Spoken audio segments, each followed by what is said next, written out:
Good evening and welcome to Chicago for Game 1 of the ALCS between the White Sox and the Yankees.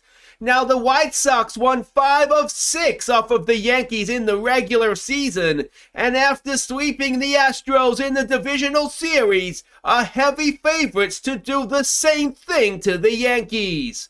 But, as a villain, I assume you have something to say about that.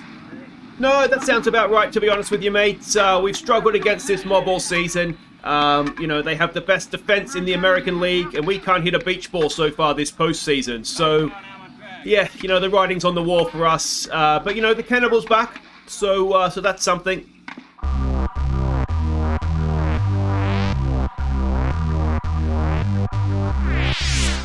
Hey guys, I'm Aussie Villain and welcome to episode 13, hopefully not unlucky for us, here at the New York Yankees as we look to win the World Series with a team of just American players. And today it is game 1 of the ALCS. And, well, we're up against a Chicago White Sox team that has had our measure all season and, well, has so far walked their way through the postseason. Have a quick look at our record against them this regular season, and you can see here we won 1 of 6 against them, which is poor. They have the best defense in the American League, which is bad news for us. Although we did score runs during the regular season, we've seen so far this postseason that has not been the case for us. And yeah, we've just generally struggled against them. Look at these batting averages. Gardner's no longer with us. And, Judge, 1 for 21 against them in the regular season. So all these things tell stories, don't they? We've struggled against them pitching-wise as well. Snell and Talon, 2 of our starting pitchers, essentially have double-digit ERAs against them. So it could be better. It could be better. Now, a little bit of news to catch you up on since the end of the last series. We do have Tauchman out with a minor injury. We'll leave him in the team for now, though. But things that have happened. The Cannibal has come back in. He's fit. He has come back into the lineup. He has come in for Banda. We've moved Kasowski back. Actually, it's probably easy if I just go to the pitching thing here, isn't it? We've moved Kasowski back into a stopper, so it's a slightly different role for him. We've moved Jordan Hicks into middle relief. So that's how that all looks. We have lost a left armor. But it is what it is, I suppose. It's just the way things worked out. So that is that. And other news is that Corey Kluber has signed an extension with us. So he's going to be with us again for next season. He kind of convinced me that he's worth doing. So 1-year deal, $15 million. He will be with us again next year. And yeah, like I say, he's old. He's 35. Well, he's not old. He's younger than me. But he's 35. Yeah, I think he's worth it. He's been good for us this year, so we'll take the risk on another season with him. We'll only ever offer him a year at a time from here until he sort of starts to drop off, but he's shown no signs of that this season, and so yeah, I think he'll be a good addition for us for next year. That being said, that's everything caught up on, so I suppose we go and check these lineups for Game 1 of the ALCS. So in theory, these matchups look okay for us. So it's the DJ leading us off at third base. Aaron Hicks has come in to play center field for us in this one. He bats second. Castellanos bats third. He's a designated hitter. Aaron Judge will clean up in right field. My boy Blue, Petey Alonso, is at first base and bats 5. Corey Sager in a slump has dropped down the order. He bats 6 and is at shortstop. Carlos Stanton in left field bats 7. Alamas, the second baseman, bats 8. Knapp, the catcher, bats 9. It is Kluber on the mound for us today. He gets game 1. We're up against Lucas Giolito and Giolito even.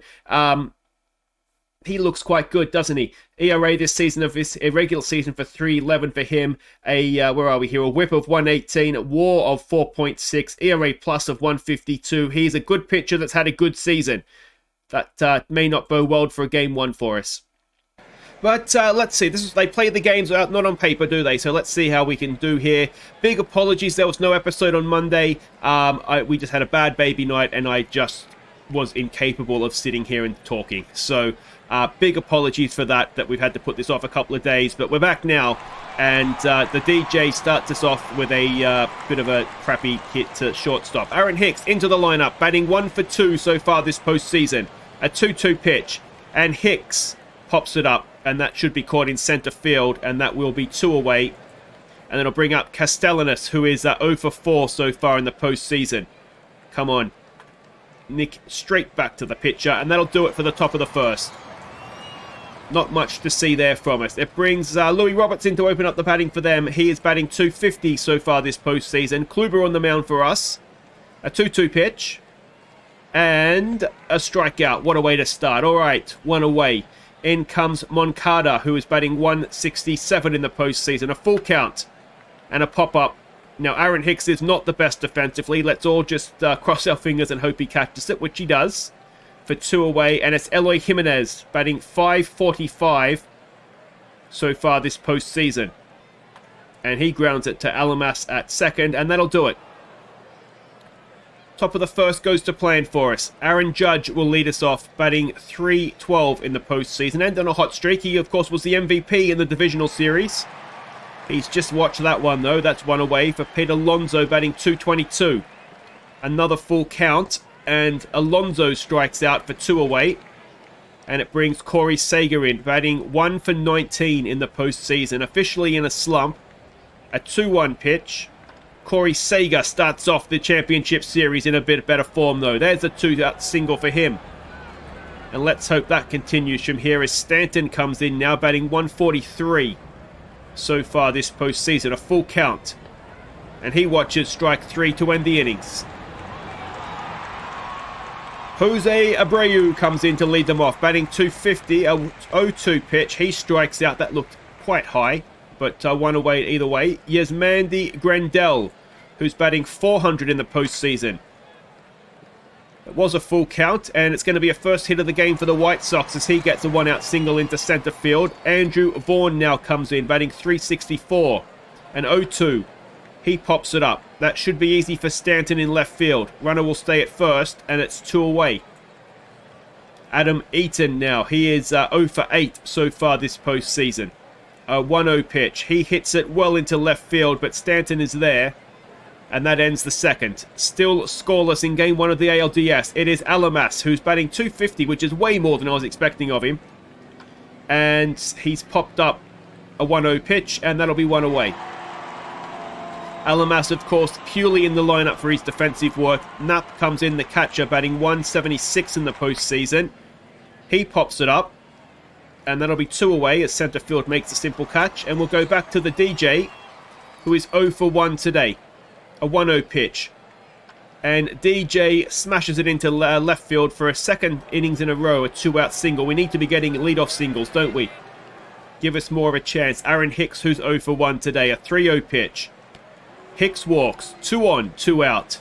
And in comes Castellanos, who is 0 for 1 today. A first pitch swing. Castellanos hits it into left field. It's going to drop in. Can we score the run? No. But it loads the bases. It's been a nice little 2-out rally. And can Aaron Judge empty them for us? Yeah, I mean, he can. Not the way we wanted it to happen, though. Strikes out looking on 3 pitches. What an idiot. Mandick comes in. Really, Mandick? That is quite the name. A 1-2 pitch. And he is caught by Stanton. I thought that was going to drop in for a second then.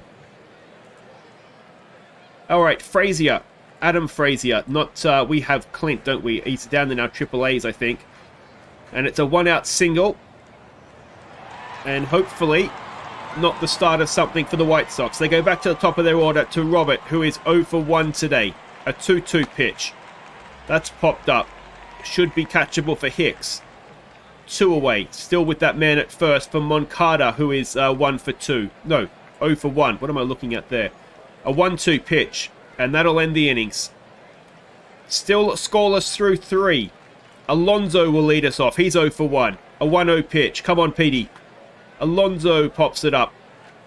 Second base into the shift. Makes the catch. And it will be Corey Seager, who is 1 for 1 today. An 0-1 pitch. And Seager pops it up. And that will be 2 away for Stanton, who is 0 for 1. Another 2-2 pitch. And Stanton doesn't strike out, but does ground it into a shift. And that'll end the top of the 4th. Not much to see there for us, was there? Eloy Jimenez will lead them off now. 0 for 1 today. A 0-1 pitch, and he's grounded it there to third base. The DJ makes the play, and that is 1 away. Abreu. A 3-0. That doesn't look like it's going to end well, but he lines it, just over the shortstop. Seager can't quite make the play, and it's a 1-out single. Grandel to the plate, who's 1 for 1. A 1-1 pitch. Grandel pops it up. Hicks is there. Makes the play. Runner stays at first, and there's 2 out for Andrew Vaughn, who is 0 for 1 today. A first pitch swing. Vaughn grounds it to DJ over to first, and that ends the 4th. And it is still scoreless. 3 hits apiece. No errors. Alamas at the plate to lead off the 5th. He's 0 for 1. A 1-1 pitch. Come on, Alamas. He hits it down towards first base, and that is an easy play and a first out of this innings. Andrew Knapp now, who's 0 for 1. A 1-2 pitch. Knapp strikes out swinging. For the DJ to come in, he's 1 for 2 today. An 0-1, 2 out, no one on. DJ grounds it to second, and that will end at the top of the 5th. Alright, Kluber back to the mound for Eaton, who's 0 for 1. An 0-2 pitch. That is well hit to center field, but Hicks is underneath it and makes a simple catch. Mandick comes in. I don't know if I like that name, if I just feel sorry for him. Either way, he's drawn a walk there, so I don't feel sorry for him. Let's laugh at him. And Frazier now with 1 on and 1 out. And grounds it. There's 1. Can we turn the double play? Not quite. 2 out with a runner at second. Robert to the plate, who's 0 for 2. Their leadoff man. And Robert has hit that well. Hicks isn't going to catch that, and that will be the first run of the game for the White Sox. It's an RBI double, and we've paid a price for the walk. Mandick comes in to score, of all people. Moncada now, who is 0 for 2. Oh dear, it's 3-0, and well, we haven't looked like getting many runs, have we? We had that loaded bases moment where Judge struck out. But 3-0 looks a long way away from us right now, doesn't it? Jimenez, who is 0 for 2. 2 out, no one on. A 3-0 pitch. Jimenez draws a walk. And it's Abreu now, who's 1 for 2 today. A 1-2 pitch. He strikes out to end the 5th, but damage done. And Aaron Hicks will lead us off 0 for 1 today. With a walk, I think, as well, wasn't it? Hicks. It's high, it's straight to center field, and it's 1 away. Castellanos, who's 1 for 2. A 2-1 pitch. Come on, Nicky boy. Oh, he's hit that well into left field. That should be at least a double for Castellanos. And he slides into second for a 1-out double. Alright, Judge and Blue. We need you guys to turn up now. They did well, didn't they? In Game 5, they showed up for us. Judge is gone missing. That's 2 away. And can Alonso drive in a run? He's 0 for 2.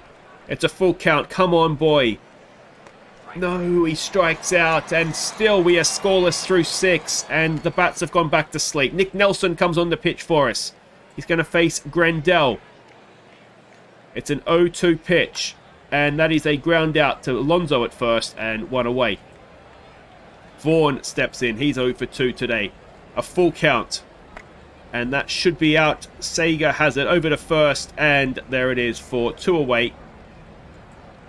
And it's Adam Eaton, who's 0 for 2. A 3-0 pitch. And we've walked with 2 out. For Mandick, who's 0 for 1. He walked last time up, of course. And that's a wild pitch. That's going to get the runner over to second. And what we don't want is a 4th run coming across for the White Sox. And that's exactly what we're going to get. Oh, it's falling to pieces. It's a 2-out double. A 2-out RBI double, actually, to make it even worse. And it's that man again. Or that man Dick again, as the case may be. That should end the innings. Alabama made a good save. It's the first error of the game. 2-out runners at the corners. And is this about to drift away from us very, very quickly here? It's popped up. Judge is there. He does make the play that ends the innings. But 4-0 we're down now as we go into the 7th. And it will be Corey Sager to lead us off. He's 1 for 2. A 1-2 pitch. That is 1 away. Stanton now, who's 0 for 2.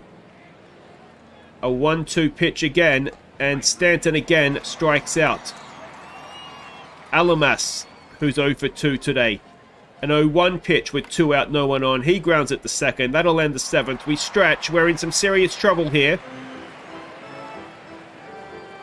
And it's going to be Moncada to lead them off, who is 1 for 2 with a home run, of course, last time up.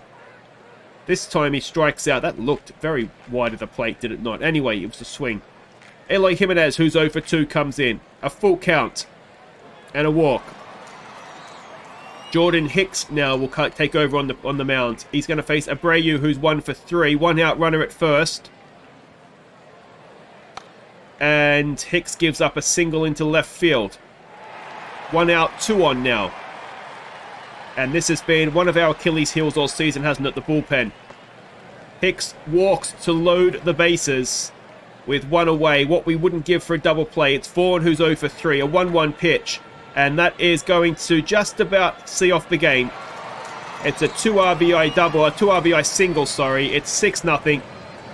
Hicks has shown why he is, well, almost dropped out of this game. Maybe we should have dropped him out and left Bander in as a left arm in there. That is deep. Hicks is there. Hicks makes the catch, does he? Did he make? He did. 2 away for the Mandic. A full count. He has lined it straight to Sega. That ends the 7th, but we're now 6-0 down. And this needs to be a big 8, or else this game is gone, isn't it? Knapp will lead us off. He's 0 for 2. A 1-2 pitch, and he has grounded it to short. And that's 1 away. The DJ comes in. 1 for 3 he is today. He's been the only bat that's worked for us so far this postseason. And there it is again. Where would we be without DJ LeMahieu? A 1-out single. In comes Hicks, who's 0 for 2 today. A 2-2 pitch. Hicks strikes out. 2 away. Change of pitcher now. Jimmy Lambert comes on the mound for them. His first action this postseason. He's going to face Castellanos, who is 2 for 3. It's an 0-2 pitch. And Castellanos just stands there and waves at it as strike 3 goes past. Hicks will continue to freeze up. It's a 3-1 pitch. And there's a leadoff walk. And we've got work to do this postseason, don't we? Or this off-season, I should say. There goes the runner. Gets there comfortably. I think what we need is we need more DJs and less Stantons, don't we? I think we've got not enough players that get on base for us. So that when the guys that do come on to hit the home runs actually do hit the home run, there's guys on base for them. That's out. Well done, Knapp. Excellent throw. 1 away. Still with a man at third, though. It's Brault on the mound for us as well. They've made a pitching change. He's done well so far, though. That's 2 away now. Can we get out of this 8th without further hurting ourselves? Jimenez stands in. No. Wild pitch. Of course it is. We're just giving him runs now.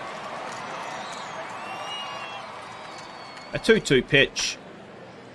A single into left field, and this innings will continue. It's kind of everything I thought it would be. They're a good defensive side. We haven't scored. And they've just had our number all season long. It would be nice to try and avoid a sweep, if I'm honest. I'd sign up for a 4-1 series loss right now. But, yeah. Judge will lead us off in the 9th. He's 0 for 3. I think he's struck out every time. At least he's getting better. Oh, that's going to leave it. It just kept going. And Aaron Judge gets the 9th off to a decent start. A 5th home run of the postseason for him. It's too little too late, in all likelihood. 371 feet. It just kept going, didn't it? It looked like a pop-up off the bat. All right, Alonso comes in now. He's 0 for 3. A 1-0 pitch. Alonso, is that going to leave? No, that's going to do what it looked like Judge's hit was going to do. That will be caught out there for 1 away. Corey Seager, who's 1 for 3. If he could get a second hit here, could we maybe start to take a little bit of solace? Is that left as well? Oh, it's pressure off, and Corey Seager pulls back a second run in the 9th. Straight away center field, 446 feet. Maybe Corey Seager's going to start and come good. Stanton comes in now. He's 0 for 3. It's a full count. Stanton has hit the ball. Well, maybe we're just challenging ourselves. It's a 1-out single. Still a long, long way to go here, of course, to come back and get anything out of this. Alamas now, a full count. If he gets on base, maybe it is on. He doesn't get on base. Oh, there it is. It's all over. What a moronic thing to do. Just as we were getting excited, it all went very wrong there very quickly, didn't it? But there we go. We're 1-0 down. Look at the Mets, 2-0 up over the Dodgers. Let me know what you think in the comments. I fear a sweep, I'll be honest. We've got Talon going. We have Snell in game 3. And Montgomery, if all's going wrong, he'll come out and try and save us in game 4. But what we'll do from here, if you have enjoyed that for some reason, do make sure you hit thumbs up. Subscribe if you're new. Let me know in the comments how you think this series will go. We'll come back when, well, a team has a chance to progress. Let's face it, we'll be coming back for game 4 for the White Sox to progress in all likelihood. Maybe Snell can do something for us. But anyway, that's all for next time, guys. If you've enjoyed that, thumbs up. Subscribe if you're new, and I'll see you next time as we look to, in all likelihood, keep our season alive against the White Sox. Take care.